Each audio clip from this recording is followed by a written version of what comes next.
Hola, ¿cómo está mi gente bonita? Yo soy Erika Pérez Velázquez y les doy la bienvenida en un episodio más de ¿Cómo sí? Cuéntame tu historia. Recuerda que a través de estas entrevistas queremos inspirarte y que encuentres tu cómo sí. La serie de entrevistas que realizamos y los invitados que nos acompañan en este balcón nos compartirán el cómo han logrado vencer sus retos, cómo han logrado sus metas y que a pesar de los quebrantos y desiertos que presenta la vida, siempre han encontrado la actitud y el modo de lograr sus sueños, que ningún sueño es inalcanzable cuando encuentras tu cómo sí. Y en esta tarde tengo el honor y el gusto de recibir a un gran amigo, también un gran ser humano y excelente servidor público, y estoy hablando de Víctor Chávez, a quien le damos hoy la bienvenida en este su espacio. Mi querido Vic, ¿cómo estás? Muy buenas tardes. Pues muchísimas gracias por la bienvenida, feliz de estar contigo, de compartir este espacio y de volver a coincidir en estas transmisiones. Te felicito. Nos habíamos perdido de tu presencia, pero mira. Ya estamos aquí, Vic. Muy bien. Y también, pues nosotros nos habíamos perdido de la tuya porque sí pasó un gran lapso de tiempo en lo que nuestras vidas tomaron caminos distintos, pero hoy las circunstancias, los tiempos de Dios que siempre son perfectos y tu historia de vida es que hoy nos tienes sentados en este balcón. Así es, y aquí estamos con mucho gusto y muy contentos de compartir contigo y con tu auditorio. Gracias, pues Víctor. Parte de lo que es Víctor. Pues Víctor, yo quisiera primero empezar que le platicaras a nuestra audiencia de dónde vienes, cómo se forma justamente este ser humano hoy adulto y con un futuro que está trabajando todos los días. Ya estás formando parte de un proceso electoral que es histórico, pero quisiéramos conocer primero tus orígenes, Víctor.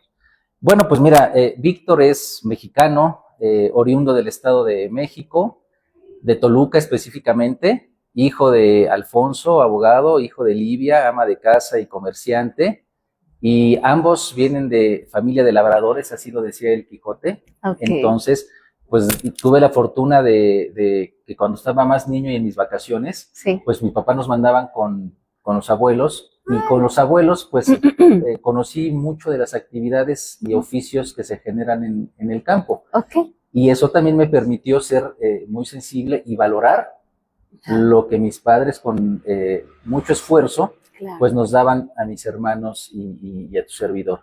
Entonces, pues una infancia feliz. Ay, sí, qué privilegiado. Muy feliz, la verdad, rodeado de dos hermanos maravillosos a los que quiero mucho. Sí. Y pues así fui cuando terminé la primaria y la secundaria en el Instituto México de Toluca, la preparatoria en la ya extinta preparatoria Morelos. Ok, y la recuerdos. Sí, así es. Muy bueno, recuerdo. Un saludo a todos los compañeros Exmo. Y la Facultad de Derecho, pues en la Universidad Autónoma del Estado de México. Me incliné por Derecho porque de alguna manera mi papá influyó, pero sobre todo de manera muy particular. Un evento que tengo muy marcado fue que tendría yo, no sé, 17, 18 años. Claro. Y mi papá, recuerdo que me llevó a los juzgados de Atizapán de Zaragoza a presenciar un careo. Ah, mira.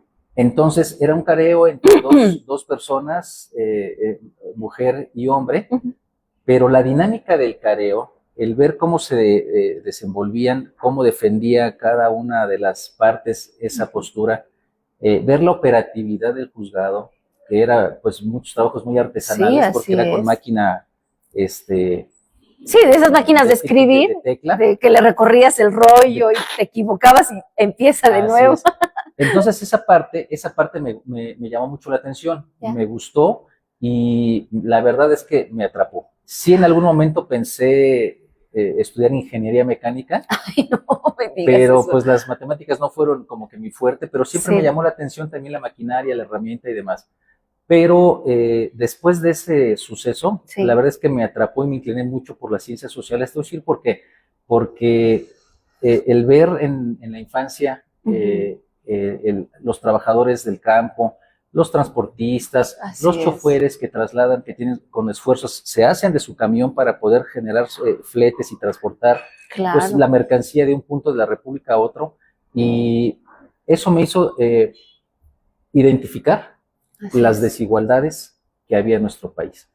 Y siempre con el apoyo de mis papás y con los valores de mi familia, de mis abuelos, de mis padres, pues el procurar y ayudar a los demás fue una parte importante y fue una de las razones por las que me decanté por la carrera de Derecho para ayudar, para proteger a esas personas que yo veía en mi infancia que eran explotadas, que abusaban de ellos, no solamente laboral, sino que atentaban contra su dignidad. Entonces, la verdad fue una etapa muy bonita, muy privilegiada, pero eso fue un factor detonante que me impulsó a estudiar Derecho.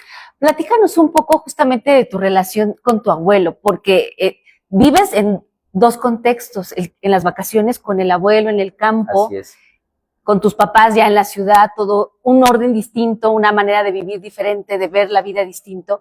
Pero ¿qué fue lo que más marcó a Víctor en su infancia estando con su abuelo? Además de todo esto que tú y observabas, las injusticias que se cometían a veces por la falta, la falta de conocimiento de leyes, de sus derechos, de tener a lo mejor acceso a la educación, a la cual tú sí tenías ese privilegio. Entonces, ¿cuál era ahí el contraste que veía Víctor con su abuelo? La vivencia así que marca. Ay, hablar de mi abuelo siempre me pone, a ver, le diste al clavo, me pone muy sensible. Fue una persona que quise mucho, pero yo recuerdo a ese hombre alto, fuerte, pero siempre echado para adelante. Claro. Siempre echado para adelante, pero además con una gran mujer que fue mi abuela. Ajá. Y no obstante de que nos incorporábamos y nos involucraban en las labores del campo, también recibimos mucho cariño, no solamente Víctor, sino también mis hermanos, mis primos. Entonces, ese modelo de trabajo y ese modelo de esfuerzo, pero también de cariño y de protección, en verdad fue algo que no solamente a mí, sino yo creo que a mis hermanos y a mis primos también nos identifica mucho. Claro. Entonces, ver cómo se trabaja, cómo se cuida, por ejemplo, recursos tan elementales como el agua, porque en aquella época ellos no contaban con una llave para abrirla y recibir el líquido.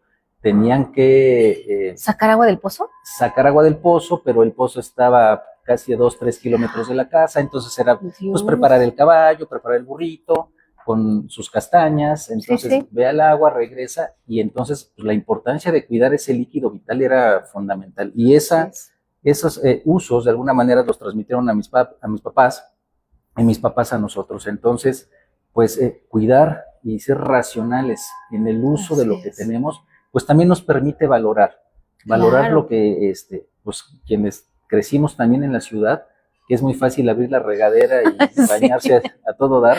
Exacto. Pero también preparar la leña, preparar el agua, preparar tu baño, todo el rito, que es delicioso, pero pues bueno, también la importancia de cuidar ese líquido. Y así con ese ejemplo, muchos, ¿no? La comida, lo que significaba pues buscar la verdurita, cuidar el pollito, cuidar al animalito para que después pues pasara a la mesa. A pasar a un mejor lugar, nuestras pancitas.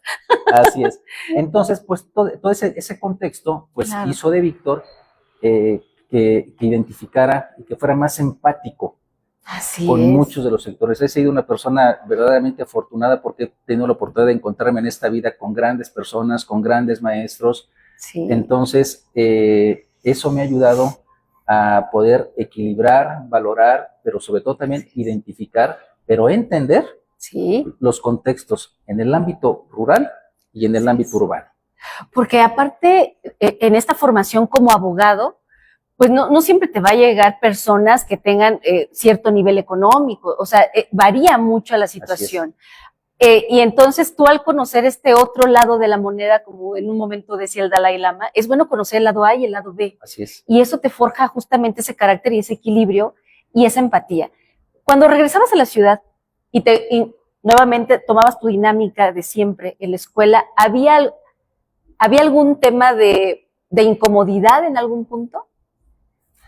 Pues no incomodidad, pero realmente sí, pues no era lo mismo llegar a casa y decirle a mamá que pues, te ibas a bañar y abrir, por ejemplo, la regadera y demás. Claro. Pero más que incomodidad, yo creo que me enseñó a valorar lo que mis padres nos dieron. Un techo, un techo limpio, un techo digno. Claro. No había opulencia, evidentemente, pero sí a racionalizar y a sacarle el máximo provecho a lo que había. Pero además también a cuidar las cosas. Sí, a valorarlas. A valorarlas, a cuidarlas y que todo cuesta. Entonces, que hay cosas que el valor que tienen los objetos, las cosas, no es por el objeto propiamente, sino por el valor que nosotros como usuarios le damos, ¿no? La importancia que le podemos dar a esta velita. Así es. Y todo lo que hay alrededor de ella, ¿no? Lo podemos utilizar para una pintura, para una fotografía, para adornar. Entonces, ese valor adicional aquilatado, pues es lo que me enseñó precisamente a ponderar, a valorar, pero sobre todo agradecer. Así es. Agradecer lo que mis padres han hecho por nosotros. Y eso es lo que ahora pues también transmito desde la abogacía, pero no solamente desde mi trabajo, sino también como ser humano en el día a día. ¿En algún momento hubo alguien, además de tu papá, que te hayan inspirado a continuar en este camino del derecho? Porque también tienes una carrera judicial muy importante, Vic. Entonces, luego siempre tenemos como maestros, como tú lo has dicho, que aparecen y que se vuelven otro faro de luz, de conocimiento y que te motivan todavía más a continuar en este camino, que aparte tú lo has encaminado al servicio público. Fíjate que hay algo bien curioso, porque cuando yo estudiaba, pues mi idea original era, pues, tener mi despacho, tener mi corporativo y demás. Sí. Pero en aquel entonces, en el edificio del Poder Judicial de la Federación, que todavía existe, que está en las calles de Sor Juana, sí. Ahí tenían un escudo nacional enorme. Ajá. En la fachada. Y cuando iba de camino a casa, pasaba por esa calle y la verdad es que me llamó mucho la atención el escudo nacional, y le preguntaba a mi papá qué se hacía ahí. Y me decían, están los tribunales colegiados, resuelven amparos, es la federación. Y me llamó la atención. Y ve lo que son las cosas. Por accidentes de la vida, Padre. Estando ya en segundo semestre, tercero de la universidad, me dice un amigo, oye, dice, acompáñame, porque en los tribunales necesitan a una persona que les maneje la computadora. Empezaban a llegar las primeras computadoras, si se puede ser marca, eran las Pintafón. Sí, di marca, no pasa nada. Y necesitaban a jóvenes que tuvieran clases o nociones de computación para poder manejar la computadora, imagínate nada más. Entonces, me dice, acompáñame. Se entrevista con el secretario de acuerdos y me dice el abogado, me dice, oye, ¿a ti no te interesaría sumarte, participar aquí con nosotros? Le dije, sí, con mucho gusto, claro que sí. Le dije, pero ¿qué cree que tengo un mandado de casa? Pero si me reciben mañana, regreso. Ay, qué hijo tan obediente. Sí. Regresé al día siguiente y ahí fue cuando tuve contacto ya físico por primera vez con un expediente. Y lo primero que ponen a hacer a los estudiantes, pues evidentemente era a foliar los expedientes, a ponerlos entre sellos, a coser. Sí. Y ya después era teclearle a la máquina, las máquinas aquellas Olimpia. Así es. Entonces, y todo ese trabajo artesanal me tocó. Pero ese trabajo artesanal, pero también los primeros pasos ya para enfocarse a una actualidad, que eran las computadoras. Ahora, los semanarios judiciales de la Federación lo podemos consultar en el internet, en cualquier computadora. Así es. En aquel entonces, pues estaban todos los libros, entonces se recibían los semanarios impresos y se empezaban a sistematizar en los famosos CD-ROOM. Ahora se llamaban el JUS 2, imagínate, estoy hablando de 1993. De 1993. Entonces, ¿cuánto ha evolucionado? Y fue cuando pues empecé a tener contacto con el ámbito jurisdiccional al interior. Me gustó mucho. La verdad es que los magistrados que en aquel entonces integraban ese tribunal, era el entonces primer tribunal colegiado en materia civil y del trabajo de segundo circuito. Ay, Dios mío. Entonces, pues la verdad es que nos acogieron bien, el personal maravilloso, con muchos de ellos sigo teniendo contacto a la fecha, y esos fueron mis inicios, el atender a la gente, el hacer la talacha desde abajo, así es, el aprender a hacer bien las cosas, Y esos ángeles que fueron esos maestros, esos magistrados, Claro. pues me enseñaron también, uno, el sentido de la responsabilidad, Ok. la vocación del servicio Sí. y la importancia de hacer bien las cosas en materia de justicia. Claro. Entonces, pues fue una gran experiencia para mí, eso te estoy hablando de 1993. Entonces, ¿Y ahí seguías estudiando la carrera o ya te habías graduado, ya estabas titulado? O... yo seguí estudiando la carrera. Ah, ok. Después tuve un espacio como de 9 meses, Ajá. pero regresé al Poder Judicial de la Federación ya a hacer mis prácticas profesionales, mi servicio social, y tuve la oportunidad de que el magistrado Salvador Bravo Gómez, en paz descanse, Así es. me dio la oportunidad de formar parte de su equipo en el Instituto de la Judicatura Federal. Ah, ya. Entonces él era una persona que era muy dinámica y muy inquieta en los temas de computación y cuestiones de ese Se tipo. actualizaba. Y se actualizaba el señor. Entonces yo le aprendí mucho a él. La verdad es que la forma incluso que tengo de trabajar con lápiz y con goma, la verdad es que se la aprendí a él. ¡Qué maravilla! Entonces yo todavía soy, dicen por ahí, de la vieja guardia con lápiz, aunque también me gusta el tema de la computadora y las tecnologías de la información, pero fue eso lo que me ayudó a hacer prácticamente un todoterreno, un 4x4. Claro. Conocíamos todo el stencil y se decía que pues, toda aquella persona que quisiera trabajar tenía que tener varias habilidades. Una, sí, trabajar en la máquina, ahí está. 2, arreglarla. 3, si se cerraba un escritorio, un archivero por alguna razón, incluso pues aprender a abrirlos, ¿no? No.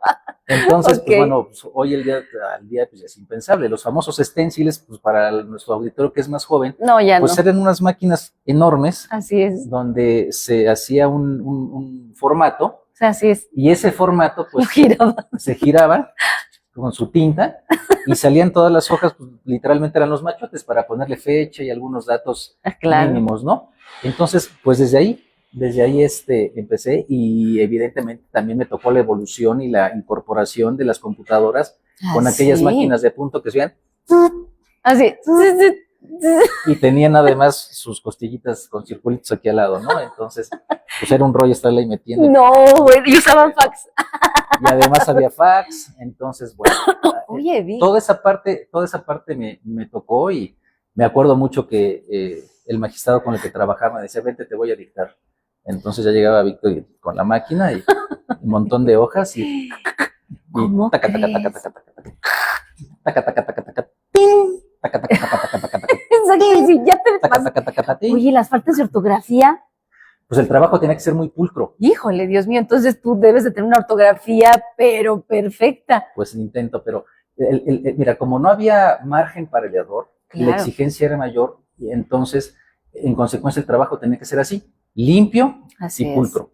¿Por qué? Porque no podíamos perder tiempo, no podíamos desperdiciar recursos. Claro. Entonces, ahí fue donde aprendí mucho a optimizar y hacer bien las cosas. Entonces, pues esos maestros con los que me tocó coincidir, pues la verdad es que fue una gran experiencia y que me ayudó a lo largo de mi vida, porque después de esa experiencia tuve la oportunidad de irme a vivir a Cuernavaca, Morelos, donde me dieron mi primera oportunidad como actuario judicial. Ay, Dios mío, platícale un poco a nuestra audiencia, ¿qué es un actuario judicial? Ahorita que estamos en boga con todos estos temas legales y judiciales.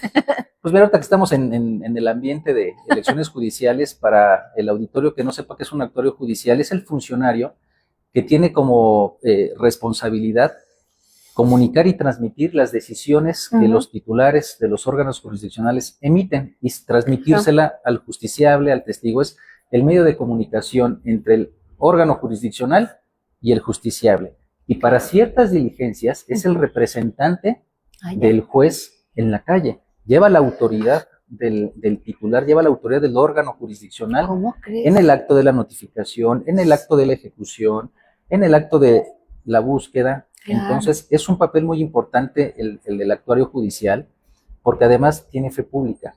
Y lo que sienta en sus constancias, pues, salvo prueba en contrario, pues tendrá un valor probatorio cierto. Entonces, pues la labor del actuario judicial es muy importante. Hay gente que dicen que son carteros con título. A mí me No. parece que no es así. No, Me es parece un que su trabajo muy función es loable. loable, pero además también ahora de mucho riesgo. Así es. Entonces, porque es el riesgo latente que hay en el día a día y pues batallar con las inclemencias del tiempo, con los justiciables que muchas veces reciben las comunicaciones con un poquito de reticencia, con recelo, Agresividad. con enojo. Entonces, y es entendible porque el ciudadano está muy lastimado. Cierto. Está muy lastimado no solamente del contexto social en el que hemos vivido en los últimos años, sino también muy herida y lastimada de tener contacto con funcionarios de cualquier nivel que no son dignos de un servicio público. Totalmente de acuerdo contigo. Entonces la sociedad está muy lastimada y eso es lo que tenemos que cambiar. Claro. ¿Cuánto tiempo fuiste actuario? La verdad fui muy poquito tiempo, fue como 2 meses. ¿Y te regresaste al Estado de México? No, ¿qué crees? Que en aquel entonces para poder ser secretario se necesitaba hacer un examen de oposición. Ah, ok.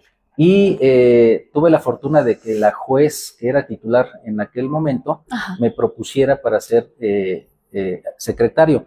Yo debo de confesarte que en aquel momento no me sentía yo capaz para ser secretario, pero me picaron la cresta. Y dijo, ¿cómo que no? Entonces me dijo, orgullo. ¿puedes o no puedes? Y digo, pues claro que puedo. Entonces, híjole, si se trata me acuerdo perfectamente, si se trata de pasar un examen, lo paso. ¡Qué soberbio! Entonces ya después regresando a mi casa dije, bueno, en la que me metí. No, pero pues, ¿qué crees que padrísimo? Porque en aquel entonces salían las convocatorias y se asignaban 30 cédulas. Ay, para Dios toda mío. la República Mexicana, 30. Oye, eran muy poquitas. Y yo fui la primera o segunda generación de estos procesos. Sí. Y me acuerdo que me tocó participar con 830 personas de toda la República Mexicana. ¿Cómo crees? Y había gente con muchísima experiencia que ya tenía, pues evidentemente, no solamente más años de edad, sino más años de servicio. Y sí, dije, bueno, pues ni modo. Tú pensaste a lo mejor, bueno, porque no tenías tantos años de servicio, eras muy joven también, pues no tenías probabilidades. ¿Eso creías tú? Eso es lo que yo creía. ¿Y qué pasó? Pues mira, la verdad es que Cuéntanos, ¿qué pasó? me encomendé a todos los santos sabidos y por haber, y ya cuando presenté el examen, la verdad es que me sentí cómodo en el sentido de que podía contestar los exámenes. Y así fue. ¿Y son complicados los exámenes? Sí, eran complicados, era un teórico y un examen práctico, pero además en el práctico te calificaban la redacción y la pulcritud con la que escribías y lo asertivo de lo que estabas escribiendo. Y es ahí donde, pues, el primer maestro que tuve, le aprendí mucho en esa parte, a no echar rollos, a no repetir, y a cumplir las reglas gramaticales que desde la primaria nos han enseñado y que a veces de adultos se nos olvidan. Cierto, entonces, eso fue.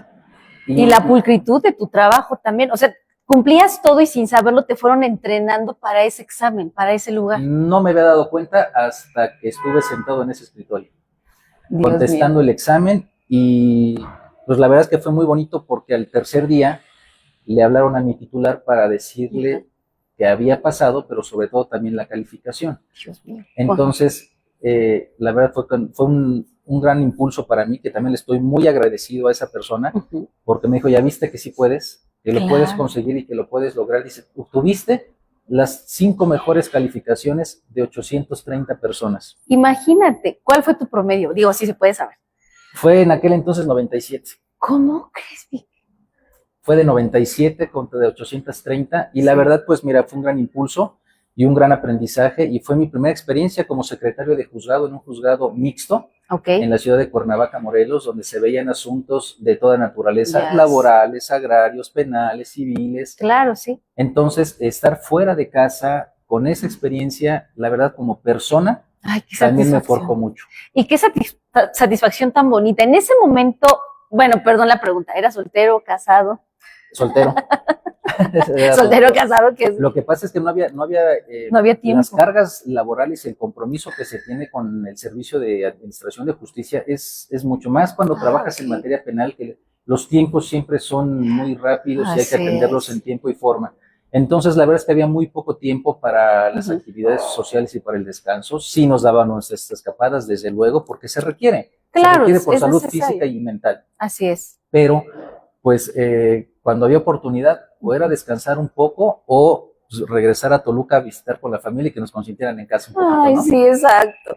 ¿Cuál sería tu consejo o sí consejo para aquellos jóvenes que hoy tienen una meta profesional de negocio que a ti te funcionó y que pudiera también funcionarles a ellos? Acabas de decir algo muy clave. Sí, había momentos, pero no todo fue fiesta para Vic. O sea, fue más tema de trabajo, de disciplina, de dedicación, de constancia que les podías compartir. Pues yo la experiencia que les puedo compartir, el consejo es, uno, primero que se fijen sus objetivos, que luchen por ellos, que no importa la adversidad y lo complicado que pueda ser, pero que no renuncien a sus sueños. Así es. Que no renuncien y que siempre hay un sí. Que hay que buscar el sí. Los no ya lo tenemos y que vayan por el sí. Y además, sí les quiero compartir esta reflexión que escuché apenas y dice, no importa el barco que seas, sino el capitán que eres. ¡Ay, qué maravilla! Y con esa frase, pues queremos que ustedes se encuentren su como sí, que también te sigan a través de tus redes sociales, Vic. Si hacemos ese pequeño comercial, ¿dónde te pueden encontrar? ¿En qué redes sociales estás actualmente? Muchas gracias, pues están las redes sociales de Insta, TikTok y Facebook. Buscan con Víctor Alfonso Chávez López o Vic Chávez. Ahí me van a encontrar para que pues podamos interactuar, recibir sus opiniones, sus comentarios, sus sugerencias y pues evidentemente pues intercambiar conceptos, intercambiar experiencias, pero sobre todo generar una sinergia en beneficio de este país. Totalmente de acuerdo, Vic, porque ya vimos que la constante de tu vida ha sido la preparación, la constancia, el compromiso, los maestros que se fueron poniendo en tu camino, que la vida y el universo conspiraron para eso. ¿Hubo en algún momento donde Víctor hubiera querido declinar, decir, ya esto no es para mí, no quiero continuar este camino, a pesar de todo ya lo avanzado? Yo creo que más que abandonarlo, fue una pausa. Sí llegó momentos en que había con las ganas de dar un break, una pausa, pero de nunca desistir nunca fue opción. Okay. La preparación constante, el reto personal, el reto profesional, pero sobre todo el compromiso con el justiciable, con los ciudadanos que están allá en la calle, eso es lo que verdaderamente también me motivó. Entonces, las ganas de superarme, de ser alguien y de ayudar. Y ahora me gusta mucho ayudar a la gente joven, los que son más jóvenes que yo, porque los veo en ellos y me veo en esos años. Inexperto, imprudente, desesperado, pero a final de cuentas siempre se necesita la guía, se necesita el apapacho, se necesita la orientación y a veces también el regaño. Hay que saber escucharlos. Es correcto. Oye, pasa todo este tiempo, llegas como secretario, lo logras. ¿Qué otro camino más o qué otras cosas tuvo más que hacer Víctor para llegar al día de hoy? Que eres actualmente magistrado. Yo soy actualmente magistrado del Tribunal de Justicia Administrativa en un lugar fabuloso que es la sección especializada en materia de responsabilidades administrativas, el primer tribunal o órgano jurisdiccional en la historia del Estado. Entonces, la verdad que para mí es un orgullo formar parte de ese tribunal, de esa sección especializada, porque también me ha tocado compartir el trabajo con personas extraordinarias de las que también aprendo todos los días. Después de Cuernavaca pasé por Puente Grande, Jalisco, también fue una gran experiencia profesionalmente. Regresé a la ciudad de Toluca y pues la constancia, el dar clases me vinculó y me permitió actualizarme para que en el 2017 me nombraran magistrado del Tribunal de Justicia Administrativa. Y pues ahí es cuando volteas hacia atrás y te preguntas si en verdad ha valido la pena el sacrificio, las lágrimas, las angustias, las desveladas. Yo te diría que sí. Todo lo valió. Y aparte, platícanos un poco también esta faceta. Cuando dices, me gusta ayudar a los jóvenes, ahora entiendo por qué eres docente. ¿Qué clase das? ¿En qué universidad estás? Platícanos Y la docencia brevemente también fue un tema padrísimo porque, cómo llegas a ser híjole, docente. todo empezó porque igual el magistrado con el que yo trabajaba también daba clases en la facultad y era de que, ayúdame, investígame esto, búscame un criterio, hazme un resumen de esta sentencia. Ay, Dios. Ya te la sabes, entonces ayúdame y ve y practica el examen con los jóvenes, ¿no? Ahora ya las reglas de las universidades han cambiado, son más estrictas, pero tengo la fortuna de compartir el aula en la Facultad de Derecho de la Universidad Autónoma del Estado de México, ¡Ay, qué maravilla! en las materias de Derechos Humanos Sí. y Argumentación e Interpretación Jurídica. O sea, regresaste a tu alma mater. Regresamos al alma mater ahora como Qué maestro y la verdad es que es una experiencia fabulosa Sí. porque pues el tiempo no me lo permitía y ahora que tengo un poquito más de libertad de tiempo, pues Claro. me gusta compartir las experiencias y poder formar a nuevas generaciones de jóvenes abogados con herramientas no solamente teóricas, sino también prácticas. Claro. Yo creo que como joven es lo que necesitas, ¿no? El día a día, que es lo que se vive en la calle. Sí, definitivo. Y guiarlos, sobre todo eso, ser una guía en su formación académica. ¿Eres un docente estricto, regañón, barco? ¿Cómo te definirías? Pues no sé si barco es la palabra correcta. Ay, perdónenme. No, pero soy muy relajado, la verdad. Es yo ahí. Sin perder el control y sin ser autoritario, pero Claro. me parece que el poder generar ese diálogo y esa empatía con los chavos, Sí. con los jóvenes, que ahora además es un reto enorme porque pues cuando yo estudiaba no había tecnología en la mano. No, y exacto. ahora cualquier situación, pues ellos tienen un teléfono celular y pueden confrontar y generarte el debate. Es. Entonces es un reto doble, un reto enorme, pero también pues la forma de ser empático con ellos, ¿no? De poder generar sinergias. Ay, qué padre. Para que no sea una clase Aburrida. acartonada, aburrida, ya llegó el maestro, y no, sino que me gusta platicar con ellos, con el respeto y con los límites que debe de haber entre el profesor y el alumno. Claro. Pero eso tampoco es limitante para generar un legítimo acercamiento, una cercanía profesional, una empatía que nos permita generar este intercambio de ideas y además nutre mucho platicar con los chavos. Y es que te actualizan ellos también, y en muchos aspectos, en los tecnológicos, en los sociales. Yo quisiera haber tenido un maestro como tú, así de dinámico, no tan cuadrados. Luego por eso uno le rehuye a ciertas materias. Pero es un gusto, y yo, dejando esta etapa tuya como docente, hoy estás contendiendo en estas elecciones, en este proceso electoral judicial extraordinario del 2025 en el Estado de México. Platícanos, ¿para qué cargo vas tú, Vic? Mira, yo aspiro a ser magistrado de circuito en materia penal, magistrado penal federal en el segundo circuito que corresponde al Estado de México. Okay. Tengo 23 años de experiencia en el Poder Judicial de la Federación, conozco su funcionamiento interior, conozco sus áreas de oportunidad, conozco que hay que fortalecer, que hay que cambiar, y creo que es una gran oportunidad que todos como mexicanos y como ciudadanos tenemos en fortalecer nuestras instituciones. Claro. Ha sido muy cuestionado este tipo de procesos, pero insisto, hay que buscar el cómo sí y buscar el lado positivo a todos los procesos. Siempre como obra humana habrá algo que mejorar, habrá algo que perfeccionar. Por supuesto. Pero me parece que hay algo más importante y eso se llama voluntad. Totalmente. La voluntad de hacer las cosas, la voluntad de quererlas, hacerlas bien, porque todos vivimos en una misma casa, que se llama México.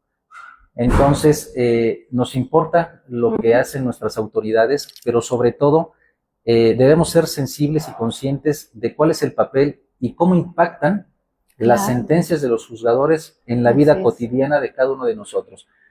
A veces son más tangibles, unas veces más que otras, pero las decisiones de los juzgadores impactan en el derecho a la ciudad, en la movilidad, en la salud, en las relaciones de trabajo, en las cuestiones vinculadas con el patrimonio y pues con bienes jurídicos tutelados pues, de mayor valía, como son incluso las cuestiones vinculadas con la dignidad. Entonces, el papel de los juzgadores es importantísimo, impacta en nuestra vida cotidiana y pues pongo a disposición de la ciudadanía mi experiencia, mi empatía, mi conocimiento para seguir sirviendo a mi país con vocación de servicio, pero con vocación de servicio ética, con ética, con transparencia, pero sobre todo con honestidad. Yo sí te puedo platicar, si el tiempo nos lo permite. Adelante, Vic. Que me ha tocado recibir personas y es increíble que te digan, yo pensé que usted no me iba a recibir porque no vengo con mi abogado. Claro. Yo pensé que necesitaba una cita para poder hablar con usted. Y eso es lo que tenemos que cambiar. Por supuesto. Las puertas siempre tienen que estar abiertas, físicas o digitales, pero no solamente de manera física, sino como un acto de disposición y de empatía. Claro. No solamente como obligación. Y entender que detrás de un expediente hay una persona, hay una familia que quiere ser escuchada. Y eso es lo que tenemos que fortalecer, lo que tenemos que cambiar. Y si hoy tenemos la oportunidad de hacerlo y de todos como ciudadanos participar y formar parte de estos procesos de renovación, hay que hacerlo. Aprovechemos esa oportunidad y es momento. Y como ya escucharon a lo largo de la entrevista, pues no eres producto de la casualidad, no estás ahí porque alguien te impuso, sino por toda la preparación que tienes desde siendo joven estudiante, bueno, desde ser un niño al día de hoy, y es lo que te respalda justamente esa ética, ese humanismo, que pues tú nos los has platicado y los compartiste el día de hoy aquí en Cómo Si, Cuéntame Tu Historia. ¿Cuáles serían las funciones más importantes o las funciones que desempeñarías si salieras beneficiado por el voto de la ciudadanía el próximo 1 de junio? Bueno, mira, son muchas cosas las que hay que mejorar. Evidentemente las podemos partir en cuestiones jurídicas y las cuestiones no jurídicas. Cuestiones jurídicas, evidentemente, es la protección de los derechos fundamentales, la aplicación de una ley con sentido social y con sentido humano. Pero hay cosas también que se requieren, como impulsar y fortalecer la ética pública. La ética pública es una acción que me parece que se está dejando de lado y que todas las autoridades tenemos la obligación no solamente de reaprender de la ética pública, sino de replicarla y de impulsarla. En consecuencia, el actuar honesto de los servidores públicos, pero no solamente de los titulares, sino de todos aquellos que forman parte de un órgano de Estado. Y vinculado con eso, también no podemos dejar de lado que los colaboradores, que la gente que apoya a los titulares en su función de impartición de justicia, también son seres humanos. Entonces, buscar esa igualdad de oportunidades entre hombres y mujeres, generar dinámicas que permitan la conciliación entre la vida laboral y la vida familiar. Es importante que como servidores públicos estemos no solamente bien de manera física, sino también emocionalmente, ¿no? Por supuesto. Yo soy un fiel creyente de que cuando se le apoya al personal de esa manera y que recibe y siente el apoyo del titular, los resultados son fabulosos. Sí, porque están felices, están contentos, y cuando todo está bien, mentalmente, emocionalmente, en todas las áreas que tenemos que cubrir humanamente, tus resultados en el trabajo son perfectos. Y si queremos resultados buenos hacia afuera, hay que empezar desde adentro. Totalmente. Entonces, pues parte de las estrategias o los ejes de trabajo en el caso de que yo llegue a ser magistrado de circuito, es precisamente sí preocuparnos por el personal, por no sus condiciones laborales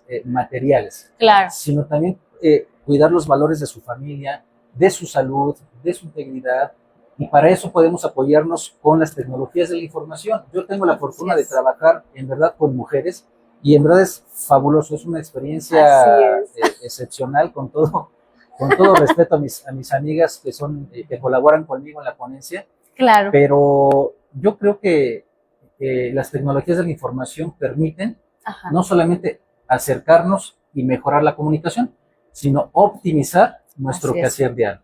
Y eso facilita también la aplicación y la impartición de la ley. ¿Qué jurisdicción abarca pues el cargo por el cual tú te estás eligiendo? Bien, el segundo circuito comprende todo el territorio del Estado de México. La República Mexicana está dividida en 32 estados de la República, y a cada entidad federativa se le denomina también circuito en el ámbito judicial federal.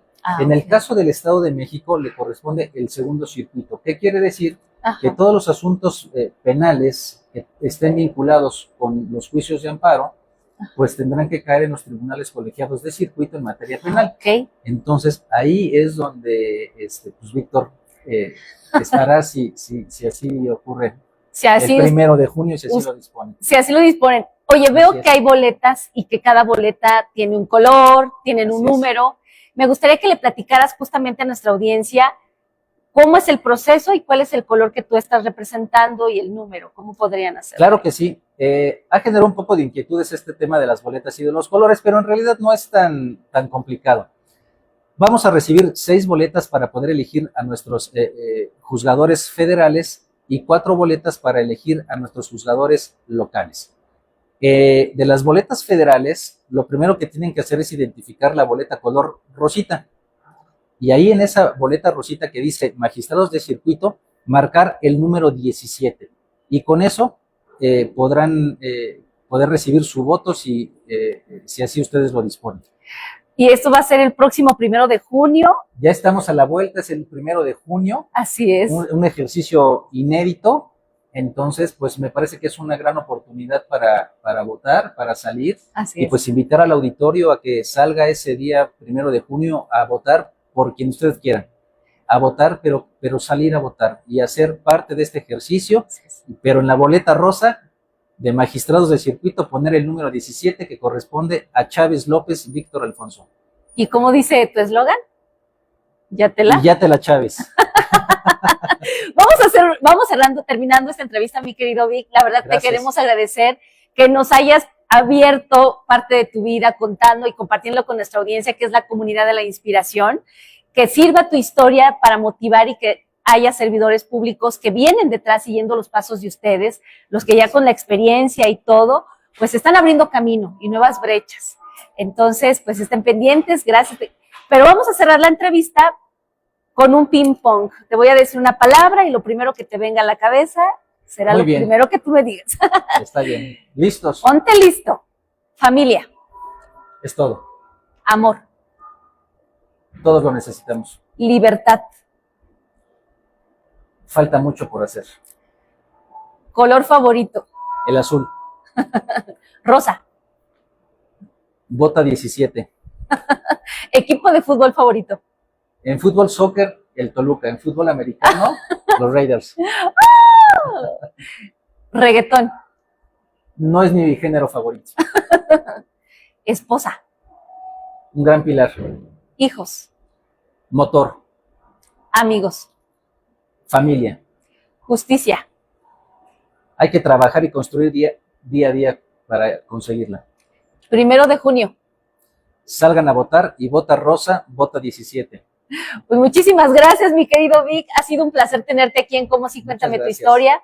Te deseamos todo el éxito del mundo y que pues sigas cosechando justamente conocimiento, experiencia e inspiración en la vida de los demás. ¿Algunas palabras finales que quieras darle a nuestra audiencia antes de terminar? Pues antes que nada, muchísimas gracias por el espacio, gracias por su tiempo, a la audiencia y no olviden que hay que luchar por los sueños, no hay obstáculo, todo está aquí arriba. Y recuerden, no importa el barco en el que te encuentres, sino en el capitán en el que te quieres convertir. Y con esto terminamos, mi querido Vic. Muchísimas gracias a todos los que siguieron esta transmisión completamente en vivo. Sigan todas las entrevistas y la serie de entrevistas especiales que tenemos en torno al marco de las elecciones judiciales extraordinarias 2025. Recuerda que somos la comunidad de la inspiración y esto es Cómo Sí.